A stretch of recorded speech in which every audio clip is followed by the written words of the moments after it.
আসসালামু আলাইকুম বন্ধুরা। এই যে দেখো বর্গীয় জ। আজকে আমরা শিখব বর্গীয় জ দিয়ে গঠিত হয় এরকম 5টি শব্দ। বর্গীয় জতে হয় জল। বর্গীয় জ আর ল একসাথে যুক্ত হয়ে তৈরি হয় জল। বর্গীয় জতে হয় জবা। বর্গীয় জ আর ব আকার বা একসাথে যুক্ত হয়ে তৈরি হয় জবা। বর্গীয় জতে হয় জামা। বর্গীয় জ আকার যা আর ম আকার মা একসাথে জামা। বর্গীয় জতে হয় জাম।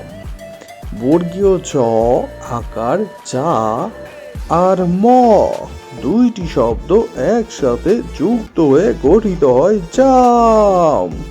বর্গীয় জতে হয় জুতা। বর্গীয় জ রস্যু উকার জু আর ত আকার তা একসাথে জুতা।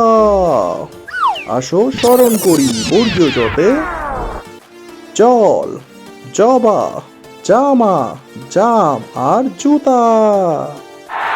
শাবাশ, ওয়েল ডান। আবার দেখা হবে নতুন কোনো ভিডিওতে, ততক্ষণে বাই বাই।